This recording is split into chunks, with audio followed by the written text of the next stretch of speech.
So ಒಳ್ಳೆ ಮಲ್ಲಿಗೆ ಹೂವು, ಅದ್ರ ಜೊತೆಗೆ ಪತ್ರೆ ಕೊಟ್ಟಿದ್ದಾರೆ, ಅದ್ರ ಜೊತೆಗೆ ಸ್ವಲ್ಪ ಕನಕಾಂಬ್ರ ಹೂವನೂ ಕೊಟ್ಟಿದ್ದಾರೆ. ಹಲಸಿನಕಾಯಿ ಬೀಜ ತಿನ್ಬಾರ್ದು ಕಣ, ಅದಕ್ಕೆ ಕಟ್ ಮಾಡ್ಕೊಂಡು ತಿನ್ಕೊಂಡೇ ಬಿಟ್ಟವನು ಹೋಗೋತ್ತಿಗೆ. ಹಲಸಿನ ಹಣ್ಣು ಹಾಕೋದೇ ತಡ ಇವನಿಗೆ. ಬೀಜ ಸ್ವೀಟಾಗೈತಾ ಮಗು? ಬೀಜ ಸ್ವೀಟಾಗೈತಾ? ಇದು ಮಸಾಲ ಹಾಕಿದ್ರೆ ಮೊಟ್ಟೆ ಮಸಾಲ ಆಗುತ್ತೆ, ಮೊಟ್ಟೆ ಸಾಂಬಾರು ಅಂದ್ಕೊಳ್ಳಿ. ಸೊ ಇದನ್ನು ಇನ್ಸ್ಟೆಂಟಾಗಿ ಮಾಡ್ತಾಯಿದ್ದೀನಿ ಸದ್ಯಕ್ಕೆ. ಸೊ ಟೈಮ್ ಬೇರೆ ಆಗಿದೆ ಇವತ್ತು. ಮಲ್ಲಿಗೆ ಹೂವು ತಂದು ಕಟ್ಟಿ ಎಲ್ಲ ಟೈಮ್ ಆಗೇ ಹೋಯ್ತು. ಏನಾಯ್ತು ಗುಂಡು ಮರಿ, ಬೇಜಾರಾಗೋಯ್ತಾ?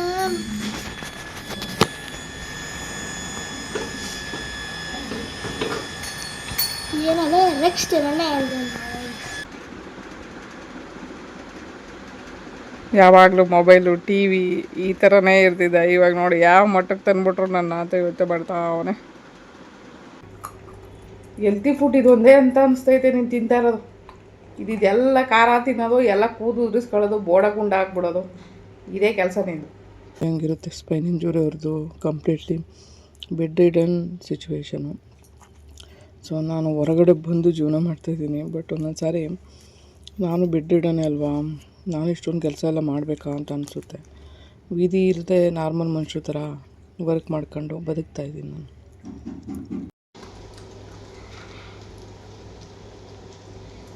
ಎಷ್ಟು ಚೆನ್ನಾಗಿ ಕ್ಯಾರೆಟ್ ತಿಂತಾನೆ ಕಳ್ಳ. ಬೇರೆ ತರಕಾರಿಗಳು ಯಾವುದೂ ತಿನ್ನಲ್ಲ, ಕ್ಯಾರೆಟ್ ಅವ್ನು ತಿಂತಾನೆ. ಹಂಗಾಗಿ ಕ್ಯಾರೆಟ್ ಮಾತ್ರ ಹಾಕ್ತೀನಿ.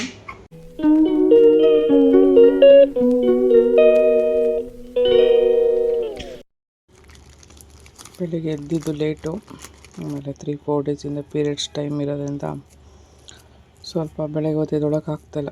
ಹಾಗಾಗಿ ಪಕ್ಕದಲ್ಲೇ ಒಂದು ಇಡ್ಲಿ ಹೋಟೆಲ್ ಇದೆ.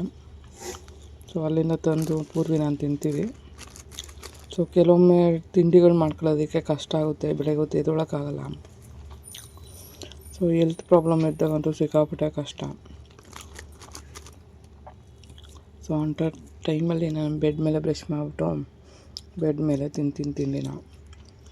ಸೊ ನಮ್ಮ ಪರಿಸ್ಥಿತಿ ಹಂಗಿರುತ್ತೆ. ಸ್ಪೈನ್ ಇಂಜುರಿ ಅವ್ರದ್ದು completely bed ridden situation. So ನಾನು ಹೊರಗಡೆ ಬಂದು ಜೀವನ ಮಾಡ್ತಾಯಿದ್ದೀನಿ. ಬಟ್ ಒಂದೊಂದು ಸಾರಿ ನಾನು ಬೆಡ್ ರಿಡನೇ ಅಲ್ವಾ, ನಾನು ಇಷ್ಟೊಂದು ಕೆಲಸ ಎಲ್ಲ ಮಾಡಬೇಕಾ ಅಂತ ಅನಿಸುತ್ತೆ. ವಿಧಿ ಇಲ್ಲದೆ ನಾರ್ಮಲ್ ಮನುಷ್ಯ ಥರ ವರ್ಕ್ ಮಾಡ್ಕೊಂಡು ಬದುಕ್ತಾಯಿದ್ದೀನಿ ನಾನು. ಬಟ್ ಎಲ್ಲರ ಸಿಚುವೇಶನು ಒಂದೇ ಥರ ಇರಲ್ಲ. ಒಬ್ಬಳು ಬೆಡ್ ರಿಡನು ಬೆಡ್ಡಲ್ಲೇ ಬದುಕುವಂಥ ಪರಿಸ್ಥಿತಿಲಿ ಇದ್ದವಳು ಇವತ್ತು ಹೊರಗಡೆ ಬಂದು ದುಡಿತಾಯಿದ್ದೀನಿ ಅಂದರೆ ನನಗೂ 4 ಜನದ ಥರ ಬದುಕಬೇಕು, 4 ಜನದ ಥರ ಸಮಾಜದಲ್ಲಿ ಒಂದು ಗೌರವ ಸಿಗಬೇಕು ಅನ್ನೋ ಒಂದು ರೀಸನಿಂದ, ಯಾರ ಕೈಲೂ ಏನು ಅನ್ಸ್ಕೋಬಾರ್ದು ಅನ್ನೋ ಒಂದು ರೀಸನಿಂದ ನಾನು ಹೊರಗಡೆ ಬಂದೆ. ಇವತ್ತು ಇಂಡಿಪೆಂಡೆಂಟಾಗಿ ಜೀವನ ಕಟ್ಕೊಂಡಿದ್ದೀನಿ, ಅದೇ ಖುಷಿ. ಸೊ ದೇವರು ಯಾವತ್ತೂ ಅನ್ನ ಇಲ್ಲ ಊಟ ಇಲ್ಲ ನಂಗೆ ಮಾಡಲಿಲ್ಲ, ಅದಂತೂ ಇನ್ನೂ ಖುಷಿ. ಮತ್ತು ಒಬ್ಬಳೇ ಇರ್ಬೇಕಾದ್ರೆ ಒಳ್ಳೆ ನೆಮ್ಮದಿ ಸಿಗ್ತಾಯಿದೆ. ಜೀವನದಲ್ಲಿ ಕೋಟಿಗೆ ಬದುಕಿದ್ರು ಅಷ್ಟೇ ನೆಮ್ಮದಿಯಿಂದ ಬದುಕೋಕ್ಕಾಗಲ್ಲ, ನೆಮ್ಮದಿನ ಕೊಂಡ್ಕೊಳ್ಳೋಕ್ಕಾಗಲ್ಲ. ಆ ನೆಮ್ಮದಿ ಎಲ್ಲೋ ಇರಲ್ಲ, ನಮ್ಮಲ್ಲೇ ಇರುತ್ತೆ, ಹುಡುಕ್ಬೇಕಷ್ಟೇ. ಸಮಾಧಾನ, ತಾಳ್ಮೆ ಎಲ್ಲವೂ. ಅಂದರೆ ಜೀವನದಲ್ಲಿ ಒಬ್ಬೊಬ್ಬರು ಸಿಚುವೇಶನ್ ಒಂದೊಂದು ಥರ ಇರುತ್ತೆ. ಎಲ್ಲರೂ ಆರಾಮಾಗೇ ಇದ್ದಾರೆ ಅಂತ ಹೇಳೋಕ್ಕೆ ಬರಲ್ಲ. ಯಾಕಂದರೆ ಒಬ್ಬೊಬ್ಬರು ಪರಿಸ್ಥಿತಿ ಒಂದೊಂದು ರೀತಿಯಾಗಿ ಸಾಗ್ತಾ ಇರುತ್ತೆ ಸಮಾಜದಲ್ಲಿ. ಆ ಸಮಾಜದಲ್ಲಿ ಹೇಗೆ ಬದುಕಬೇಕು, ಹೆಂಗೆ ಬಾಳಬೇಕು, ಯಾರ್ಯಾರಿಂದ ಹೇಗೆಲ್ಲ ಪಾಠ ಕಲಿಯಬೇಕು, ಪ್ರತಿಯೊಂದನ್ನು ನಾವು ಕಲಿತಾ ಪ್ರತಿದಿನ ನಿಭಾಯಿಸ್ತಾ ಜೀವನನ ಸಾಕ್ತಾ ಇರ್ತೀವಿ. ನೋಡಿ ಅಂತೂ ಇಂತೂ ಕ್ಯಾರೆಟ್ ತಿನ್ನೋದು ಪಳ್ಕೊಂಬಿಟ್ಟ. ಕ್ಯಾರೆಟ್ ಇಷ್ಟನೇನಮ್ಮ ಗುಂಡು ಮರಿ? ಕ್ಯಾರೆಟ್ ಅಂದರೆ ಬಹಳ ಪ್ರೀತಿ ಆಗ್ಬಿಟ್ಟೈತೆ. ಸೊ ನಾನು ಕ್ಯಾರೆಟೆಲ್ಲ ಕಟ್ ಮಾಡ್ತಾ ಇರ್ತೀನಿ, ಆವಾಗ ಅವನಿಗೆ ಹಾಕ್ತೀನಿ.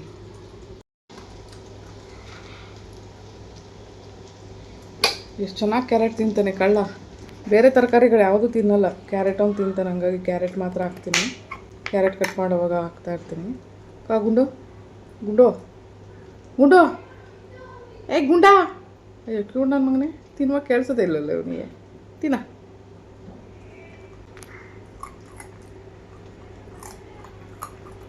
ಹೆಲ್ತಿ ಫುಡ್ ಇದು ಒಂದೇ ಅಂತ ಅನಿಸ್ತೈತೆ ನೀನು ತಿಂತಾ ಇರೋದು. ಇದೆಲ್ಲ ಖಾರ ತಿನ್ನೋದು, ಎಲ್ಲ ಕೂದಲು ಉದುರಿಸ್ಕೊಳ್ಳೋದು, ಬೋಡ ಗುಂಡ ಹಾಕ್ಬಿಡೋದು, ಇದೇ ಕೆಲಸ ನೀನು. ನೋಡಿ ಎಷ್ಟು ಸಣ್ಣಗಾಗಿದೆಯಾ ಅಂತ. ಬರ್ತಾ ಬರ್ತಾ ಗುಂಡ ನೋಡಿ ದೊಡ್ಡವರಾಗ್ತಿದ್ದೆ. ನನಗೆ ಪೂರ್ತಿ ಸಣ್ಣಗಾಗ್ಬಿಟ್ಟಿದ್ದೆ. ನಮ್ಮ ಮುಖನೇ ಗುರುತು ಸಿಗ್ತಾಯಿಲ್ಲ ನಮ್ಗೆ ಇವಾಗ. ಒಳ್ಳೆ ಇದು ಸೀಗಡಿ ಸಿದ್ಧಾದಂಗೆ ಆಗ್ಬಿಟ್ಟು ಅಷ್ಟು ಸಣ್ಣಗಾಗ್ಬಿಟ್ಟೈತೆ ಅವ್ನ ಮೂತಿ. ಮೊದಲೆಲ್ಲ ಕೆನ್ನೆ ಕೀರ್ಬೇಕಾಗಿತ್ತು, ಹಂಗೆ ದಪ್ಪ ದಪ್ಪಗಿದ್ದ. ಇವಾಗ ಉದ್ದ ಬೆಳೀತಾ ಬೆಳೀತಾ ಸಣ್ಣಗಾಗಿದ್ದಾನೆ. ನೋಡೋದಕ್ಕೆ ಗೊತ್ತಾಗ್ತಿಲ್ಲ, ಬಟ್ ತೀಟೆ ಮಾತ್ರ ಅದೇ ತೀಟೆ ಮಾಡ್ತಾನೆ ಕಳ್ಳ. ಕಚ್ಚಿ ತಿನ್ನೋದು ಅಂದರೆ ಬಲೆ ಇಷ್ಟ ಅವನಿಗೆ.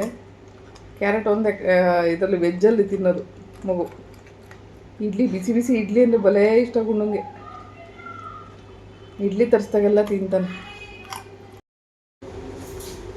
ಬಿಸಿಬೇಳೆ ಬಾತ್ ಮಾಡೋಣ ಅಂತ ಹೇಳ್ಬಿಟ್ಟು ಬಟಾಣಿ, ಹುರುಳಿಕಾಯಿ, ಕ್ಯಾರೆಟು ಆ್ಯಂಡ್ ಏನು ನೆನಪೇ ಬರಲ್ವೇ, ಗಡ್ಡೆಕೋಸು. ಸಾರಿ, ನಾನು ಸ್ವಲ್ಪ ಸ್ಲೋ ಹೇಳೋವಾಗ, ಯಾಕೆಂದರೆ ನಂಗೆ ನೆನಪಾಗಲ್ಲ ಬೇಗ. ಏನೋ ಉಂಡು ಕ್ಯಾರೆಟ್ ಹಾಕಿದ್ನಲ್ಲ, ತಿನ್ನೋಗು. ಯಾಕೆ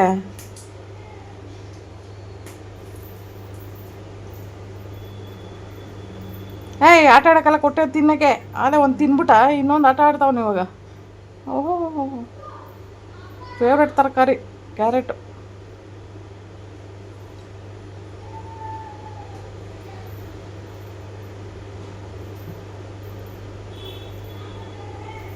ಮಗಳು ಎದ್ಕೊಂಡು ಬಂದು ಇಲ್ಲಿ ತೂರ್ಕೊಳಕ್ಕೆ ಹೋಯ್ತವನು. ನಾವು ರೆಡಿಯಾಗಿದ್ದೀವಿ ಅಂತ ಗೊತ್ತಾಗ್ಬಿಟ್ರೆ ಕಳ್ಳ ಇಲ್ಲಿ ಬಂದು ವೆಯ್ಟ್ ಮಾಡ್ತಾ ಇರ್ತಾನೆ. ಎಲ್ಲಿ ಹೋಗ್ತಾರೋ ಏನೋ, ನನ್ನ ಕರ್ಕೊಂಡು ಹೋಗ್ತಾರೋ ಇಲ್ವೋ ಅಂತ ಗೊತ್ತಾಗ್ಬಿಡ್ತೈತೆ. ರೆಡಿಯಾಗಿರೋದು ಗೊತ್ತಾಗ್ಬಿಡುತ್ತೆ. ಓ ಎಲ್ಲೋ ಹೊರಟವ್ರೆ, ನನ್ನ ಕರ್ಕೊಂಡು ಹೋಗ್ತೀನಿ ಅಂತ. ಗುಂಡಾ ಗುಂಡಾ, ಏ ಗುಂಡಾ,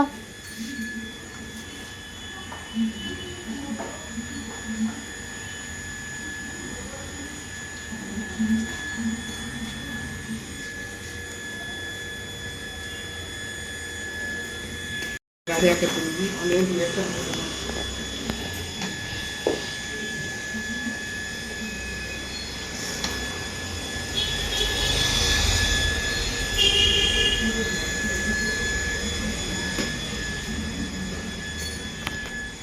ಏನಾಯ್ತು ಗುಂಡು ಮರಿ, ಬೇಜಾರಾಗೋಯ್ತಾ?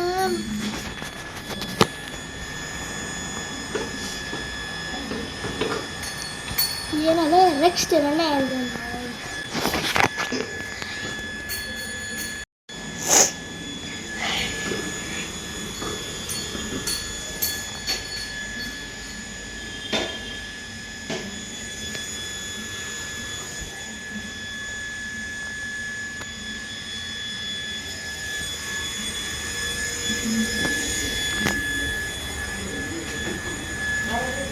ಬಾಯ್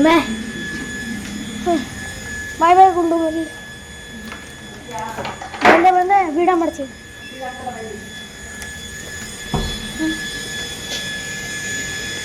ಕಾಣಿಸ್ತಾ ಇದ್ದೀನಿ. ಯಾವಾಗಲೂ ಮೊಬೈಲು, ಟಿ ವಿ ಈ ಥರನೇ ಇರ್ತಿದ್ದೆ. ಇವಾಗ ನೋಡಿ ಯಾವ ಮಟ್ಟಕ್ಕೆ ತಂದುಬಿಟ್ರು ನನ್ನ ಅಂತ ಯೋಚನೆ ಮಾಡ್ತಾ ಅವನೇ. ಏನು ಮಗು ಕಣ್ಣಿಕ್ಕೊಂಡು ಪೋಣಿಸ್ತಾ ಇದೆ, ಯಾಕೆ ಹಂಗಾಗ್ಬಿಟ್ಟಿದ್ಯಾ? ಕರೆಂಟ್ ಹೊಡೆದಿರೋಕ್ಕಾಗೆ ಥರ ಹೆಂಗೆ ಟಾರ್ಚರ್ ಕೊಡಿವ. ಹಾಂ, ಟಿ ವಿ ಇದ್ದಾಗ ಟಿ ವಿಲೇ ಕಣ್ಣು, ಫೋನ್ ಇದ್ದಾಗ ಫೋನಲ್ಲೇ ಕಣ್ಣು. ಇವಾಗ ನೋಡಿ ಬೇರೆ ಬೇರೆ ಕಣ್ಣು ತೋರಿಸ್ತಾ ಇದ್ದೀನಿ ನಾನು, ಬೇರೆ ಬೇರೆ ಪ್ರಪಂಚ ತೋರಿಸ್ತಾ ಇದ್ದೀನಿ. ನೋಡು ಚೆನ್ನಾಗಿ ಬಿದ್ದೈತಿದ್ ಕಣ. ಬಿದ್ದೋದ್ರೆ ಸರ ಎಲ್ಲ ಚಳ್ಕೊಬಿಡ್ತದೆ. ತುದಿ ಹಿಡ್ಕೋಬೇಕು, ಸಾಕು, ತುದಿ ಜಾಸ್ತಿ ಆಗ್ಬಿಡ್ತು ಸರ. ನಿನ್ನ ಮೇಲೆ ಇದೆ ನಿನ್ನ ಕೆಲಸ. ನಿನ್ನ ಕೈಲಿ ಆಗಲ್ಲ ಮಾಡ್ಬೇಕಷ್ಟೇ. ಮಾಡಿ ನಾನು ಊಟ ಹಾಕಲ್ಲ, ಅವಾಗಾರ ಬುದ್ಧಿ ಬರ್ತದೆ ನಿಮಗೆ. ಹಲಸಿನ ಹಣ್ಣು ತಗೊಂಡು ಬಂದಿದ್ದೀವಿ, ಇವಾಗ ಕಟ್ ಮಾಡಬೇಕು. ಆ್ಯಕ್ಚುಲಿ ಅಲ್ಲಿ ರೋಡಲ್ಲಿ ಬರಬೇಕಾದ್ರೆ ಒಂದು ಹಲಸಿನ ಹಣ್ಣು ಸಿಕ್ತು, ಹಾಗಾಗಿ ತಗೊಂಡು ಬಂದಿದ್ದು. ಪರವಾಗಿಲ್ಲ, 100 ರೂಪಾಯಿ ಕೊಟ್ಟು. ಬಟ್ ಹಣ್ಣಂಗಿದೆ ಒಳಗಡೆ ಹೋಗ್ತಾರೆ, ನೋಡಬೇಕು. ಏಯ್, ಹಲಸಿಕಾಯಿ ಬೀಜ ಅದು ತಿನ್ನಬಾರ್ದು, ಸುಮ್ಮನೆ ಇರು. ಹಣ್ಣಿಂದ ಕಟ್ ಮಾಡ್ತಾ ಇದ್ದೀನಿ, ಸುಮ್ಮನೆ ಇರು. ಆ ಬೀಜ ಬಿದ್ದಿದ ತಕ್ಷಣ ಟಣ್ಣಂತ ಎದ್ಬಿಟ್ಟು ತಿಂತಾವನೆ. ಅರ್ಜೆಂಟು ಹಲಸಿನ ಹಣ್ಣು ತಿನ್ನೋಕ್ಕೆ ಮಗುಗೆ. ಹೆಂಗಾಯ್ತು ಹಲಸಿನ ಹಣ್ಣು? ಒಂದ್ಸಲ ಟೆಸ್ಟ್ ಮಾಡುವ. ವಾವ್, ಚೆನ್ನಾಗೈತೆ, ಪರವಾಗಿಲ್ಲ. 100 ರೂಪಾಯಿ ಕೊಟ್ಟಿದ್ದು ವರ್ತ್ ಅನ್ನಿಸ್ತು. ಯಾಕೆಂದರೆ ಒಂದು ಸೈಡ್ ಒಂದು ಚೂರು ಕೊಳ್ತೋಗಿತ್ತು, ಅದನ್ನು ಬಿಸಾಕ್ಬಿಡಿ ಅಂತ ಹೇಳಿದ್ರು ಅವರೇ. ಪರವಾಗಿಲ್ಲ ಬಿಡು ಅಂತ ಹೇಳ್ಬಿಟ್ಟು ನಾನು ತಗೊಂಡು ಬಂದೆ. ಹುಡು ಮರಿ, ಹಲಸಿನ ಹಣ್ಣು ತಿಂತೀಯಾ? ಇರು, ನಾನೊಂಚೂರು ಟೇಸ್ಟ್ ನೋಡಿ ಕೊಡ್ತೀನಿ ನಿಮಗೆ ಹೆಂಗಿದೆ ಅಂತ.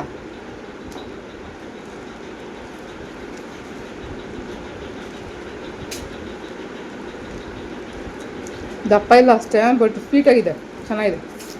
ಕೊಡಮ್ಮ, ಕೊಡ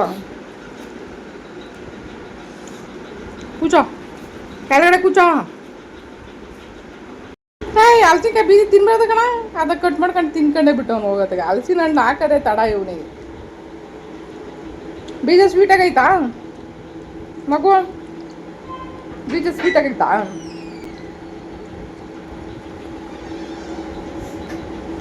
ಇರು, ಹಲಸಿನ ಹಣ್ಣು ಹಾಕ್ತೀವಿ ಇರುವ.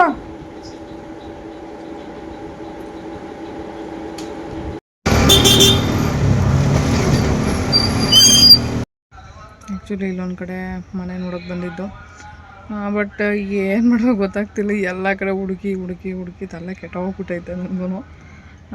ಸೊ ಹಂಗೆ ಗೊತ್ತಿರೋಂಥ ಒಂದು ಪ್ಲೇಸಲ್ಲಿ ಹೂವು ತಗೊಂಡೆ. ಸೊ 1/4 kg ಹೂವು ತೊಗೊಂಡಿದ್ದೀನಿ. ತುಂಬ ಖುಷಿ ಆಯ್ತಪ್ಪ ನಿಜ. ಯಾಕೆಂದರೆ ಇಷ್ಟು ಹೂದಲ್ಲಿ ಎಷ್ಟೊಂದು ಮಳೆ ಹೂವು ಆಗುತ್ತೆ. ಅದು ಒಂದು ಇದು ಸ್ಮೆಲ್ಗೆ ಅಂತೂ ಇದಾಗ್ಬಿಟ್ಟಿದ್ದೀನಿ ನಾನು, ಅಷ್ಟು ಚೆನ್ನಾಗಿದೆ.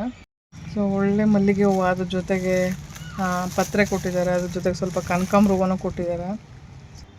ಲಾಸ್ಟ್ ಟೈಮು ಮಲ್ಲಿಗೆ ಹೂವು ತೊಗೊಂಡೋಗಿದ್ದಾಗ ಅದಿತಿ ಪ್ರಭುದೇವ್ ಮ್ಯಾಮ್ಗೆ ನಾನು ಕೊಟ್ಟೆ.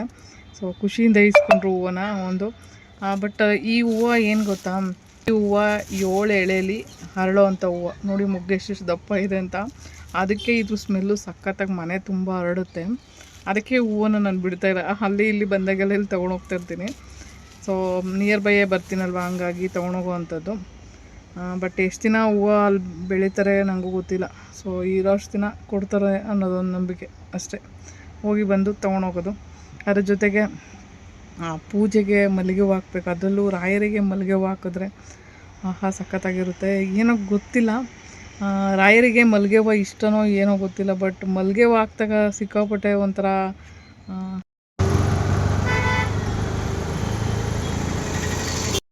ಫ್ರೆಶ್ಶು ಮಲ್ಲಿಗೆ ಹೂವು ಎಷ್ಟು ಚೆನ್ನಾಗಿದ್ದಾವೆ ನೋಡಿ.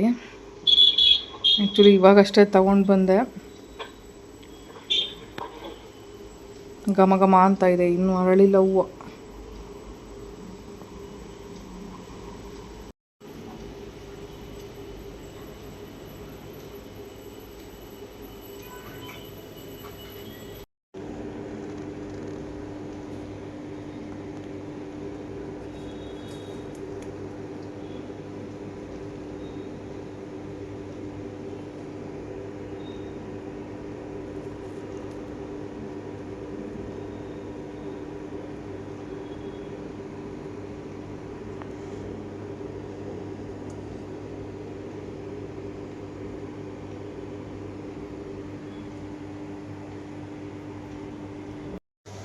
ಮಲ್ಲಿಗೆ ಹೂವು ತೊಗೊಂಡು ಬಂದೆ. ಆ್ಯಕ್ಚುಲಿ ಘಮ ಘಮ ಅಂತ ಇದ್ದಾವೆ ಮಲ್ಲಿಗೆ ಹೂವು. ಸೊ ನೋಡಿ, ಆ್ಯಕ್ಚುಲಿ 1/4 kg ತೊಗೊಂಡು ಬಂದೆ. ಸೊ ಅದ್ರ ಮೇಲೆ ಸ್ವಲ್ಪ ಎಕ್ಸ್ಟ್ರಾನೂ ಕೇಳಿದೆ. ಎಕ್ಸ್ಟ್ರಾ ಅಂದರೆ ಇನ್ನೂ ಒಂದು 50 ರೂಪಾಯಿ ಅಷ್ಟು ಎಕ್ಸ್ಟ್ರಾ ಕೊಡಿ ಅಂತ ಕೇಳಿದೆ, ಹಂಗಾಗಿ ಕೊಟ್ಟರು. ಸೊ ಅದನ್ನು ತೊಗೊಂಡು ಬಂದು ನಮ್ಮ ಪಕ್ಕದ ರೋಡಲ್ಲಿ ಇನ್ನೊಬ್ಬರಿದ್ದರು, ನೀವು ಹೋದಾಗ ಸ್ವಲ್ಪ ನನಗೂ ಹೂವು ತಂದು ಕೊಡಿ ಅಂತ ಹೇಳಿದರು. ಯಾಕಂದರೆ ಅವರು ವೀಡಿಯೋದಲ್ಲಿ ನೋಡಿದ್ರಂತೆ, ನನ್ನ ಸಬ್ಸ್ಕ್ರೈಬರೇ. ಆ್ಯಕ್ಚುಲಿ ತುಂಬಾ ಪರಿಚಯ ಆದವರು, ಈ ಮನೆಗೆ ಬಂದಾಗಿಂದನೇ ಪರಿಚಯ ಇರುವಂಥವ್ರು. ಹಾಗಾಗಿ ಅವರಿಗೂ ಸ್ವಲ್ಪ ತೊಗೊಂಡು ಬಂದು ಕೊಟ್ಟೆ. ಬಟ್ ಅವರು ನೀವು ಹೂವು ಕಟ್ಟೋವಾಗೆಲ್ಲ ನೋಡ್ತಾಯಿದ್ದೆ ನಾನು ವೀಡಿಯೋದಲ್ಲಿ, ಸಿಕ್ಕಾಪಟ್ಟೆ ಚೆನ್ನಾಗಿರ್ತಿತ್ತು ಹೂವು, ಇಷ್ಟು ಫ್ರೆಶ್ ಹೂವು ಎಲ್ಲಿ ಸಿಗುತ್ತೆ ಅಂತ ಕೇಳ್ತಾಯಿದ್ರು. ಆಮೇಲೆ ನಾನು ಮಾತಾಡಬೇಕಾದ್ರೆ ನನಗೂ ಒಂದು ಸಾರಿ ತಂದು ಕೊಡಿ ಅಂತ ಹೇಳಿದರು. ಹಾಗಾಗಿ ಅವರಿಗೂ ಕೊಟ್ಬಿಟ್ಟು ಇನ್ನು ಮಿಕ್ಕಿರೋ ಹೂವನ್ನ ಕಟ್ಟಬೇಕು ಅಂತ ಬಂದೆ. ಸೊ ಇದು ಆಲ್ಮೋಸ್ಟ್ 1/4 kg ಅಷ್ಟು ಹೂವು ಇದೆ. ಸೊ ಯಾವತ್ತೂ ಇಷ್ಟು ಹೂವು ತಂದೇ ಇಲ್ಲ ನಾನು. ಘಮ ಘಮ ಅಂತ ಇದೆ. ಕಟ್ಟೋದಕ್ಕೆ ಎಷ್ಟೊತ್ತಾಗುತ್ತೋ ಗೊತ್ತಿಲ್ಲ, ಬಟ್ ನನಗೆ ಕಟ್ಬಿಟ್ಟು ಹೂವು ಮುಡ್ಕೊಳ್ಳೋದು ಇಷ್ಟ, ಮತ್ತು ದೇವ್ರಿಗೆ ಹಾಕೋದಕ್ಕಂತೂ ತುಂಬ ಇಷ್ಟ. ಅದರಲ್ಲೂ ಮಲ್ಲಿಗೆ ಹೂವು ಹಾಕಿದರೆ ರಾಯರಿಗೆ ತುಂಬ ಚೆನ್ನಾಗಿರುತ್ತೆ. ಪೂರ್ವಿ, ಪಾಪು ಬಂದೈತೆ, ಹೂವು ಕೊಟ್ಬಿಟ್ಟು ಬರೋಕ್ಕೆ ಕಳಿಸಿದ್ದೆ. ಬಾ, ಏನೋ ದುಡ್ಡು ಕೊಟ್ರಾ? ಬೇಡ ಅಂತ ಹೇಳೋಕ್ಕಿಲ್ವಾ? ಹಿಂಗೆ ಅಂದ್ಕೊಂಡು ಬರ್ತಾನೆ. ಸರಿ ಬೈಲಿ, ಇದು ಮೊಟ್ಟೆ ಥರ ಹೋಗಿ ಇದೇ ದುಡ್ಡಿಗೆ ಮೊಟ್ಟೆ ಥರ ಎಷ್ಟು ಬರುತ್ತೋ ಗೊತ್ತಿಲ್ಲ. 60 ರೂಪಾಯಿ ಆಯ್ತಲ್ವಾ? ಚೇಂಜ್ ಇಲ್ಲ ಬಿಡು, 60 ರೂಪಾಯಿಗೆ ತಂದುಬಿಡು ಮೊಟ್ಟೆ ಸಾಂಬಾರು ಮಾಡ್ತೀನಿ. ಇದೈತೆ ಏನೋ 1 ರೂಪಾಯಿ ಕೊಡು. ಸ್ವಲ್ಪ ರುಬ್ಬಿರೋಂಥ ಮಸಾಲ ಇತ್ತು, ಚಿಕನ್ಗೆ ಅಂತ ರುಬ್ಬಿರೋಂಥ ಮಸಾಲ ಇದು. ಸೊ ಇವಾಗ ಮೊಟ್ಟೆ ಒಂದು ಬಾಯ್ಲ್ ಮಾಡಿಟ್ಟಿದ್ದೀನಿ, ಅದಕ್ಕೆ ಇದು ಮಸಾಲ ಹಾಕಿದ್ರೆ ಮೊಟ್ಟೆ ಮಸಾಲ ಆಗುತ್ತೆ, ಮೊಟ್ಟೆ ಸಾಂಬಾರು ಅಂದ್ಕೊಳ್ಳಿ. ಸೊ ಇದನ್ನು ಇನ್ಸ್ಟೆಂಟಾಗಿ ಮಾಡ್ತಾಯಿದ್ದೀನಿ ಸದ್ಯಕ್ಕೆ. ಸೊ ಟೈಮ್ ಬೇರೆ ಆಗಿದೆ, ಇವತ್ತು ಮಲ್ಲಿಗೆ ಹೂವು ತಂದು ಕಟ್ಟಿ ಎಲ್ಲ ಟೈಮ್ ಆಗೇ ಹೋಯ್ತು. ಏನೂ ಆಗ್ತಾಯಿಲ್ಲ, ಸಿಂಪಲ್ ಒಗ್ಗರಣೆ ಅಷ್ಟೇ. ಖಾರ ಇರೋದ್ರಿಂದ ಸಿಂಪಲ್ ಒಗ್ಗರಣೆ ಆಗ್ತಾಯಿರೋದು.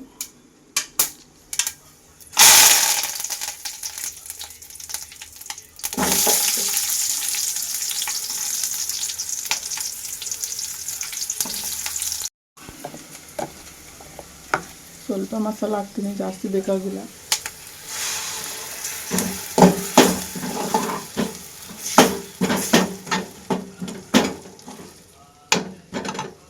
ಸೊ ಇವಾಗ ಮೊಟ್ಟೆ ಬೇಯಿಸ್ಕೊಂಡಿರೋವಂಥನ್ನ ಸ್ವಲ್ಪ ಗ್ರೇವಿ ಮಾಡ್ಕೊಳ್ತೀನಿ. ಇದನ್ನು ಗ್ರೇವಿ ಅಂದರೆ ಸ್ವಲ್ಪ ಸಾಂಬಾರು ಥರನೂ ಇರಲಿ ಅಂತ.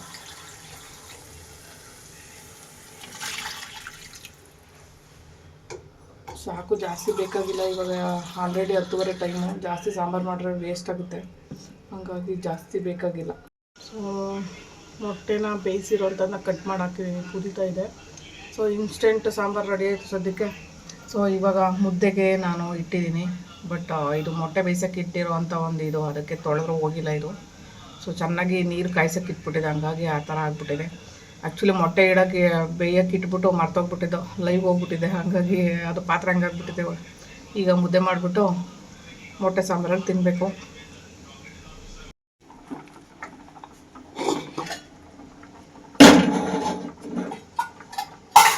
ಎಷ್ಟೊಂದು ಪಾತ್ರೆ ಇದ್ದಾವೆ. ಸೊ ಇವಾಗೆಲ್ಲ ಬೆಳಗ್ಗೆ ತೊಳೆದು ಮಲ್ಕೋಬೇಕೀಗ.